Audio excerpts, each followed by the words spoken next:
Asif Əskərov ötən il sentyabrın 1-də keçirilmiş növbədənkənar 7-ci çağırış Milli Məclisə seçkilərdə deputat seçiləndən sonra dövlət başçısının sərəncamı ilə Bakı şəhər Nəsim rayon icra hakimiyyətinin başçısı vəzifəsindən azad edildi. O vaxtdan Nəsim rayon icra hakimiyyətinin başçısı kreslosu boşdu.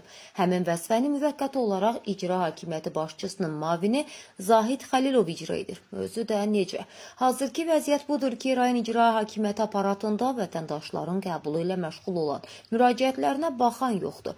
Başqa mavinlər də hərə öz bildiyini edir. Xəlilovun sözünü eşidən yoxdur. Lakin o da az bilmir. Zəhmətsiz gəlirlərin əsas mənbəyi olan tikintiyə nəzarət sahəsini ələ keçirib.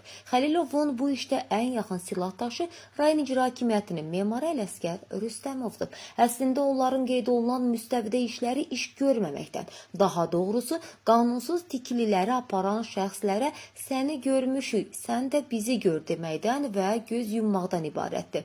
Yox, imanımızı yandıra bilmərik öz başına. Tikinti Məcəlləsinin tələblərinin müşahidə ilə inşaat həyata keçirənlərə çətir tövsiyə edirlər.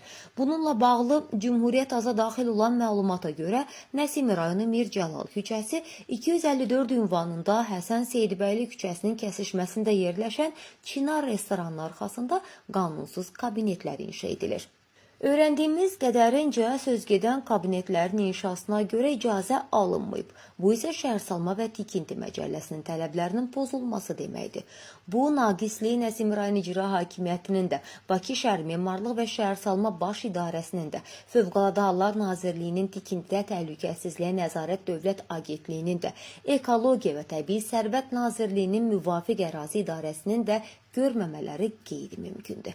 Nəzarət edici qurumların vəzifəli şəxslərinin sahibkarı əlavə qazanc gətirəcək həmin qanunsuz kabinetlərin inşasına təmənnasız göz yummasına inanmaq sadəlövflük olardı. Müvafiq qurumların aşkarladığımız qanunsuzluğa münasibətləri olarsa, işıqlandırmağa hazırıq.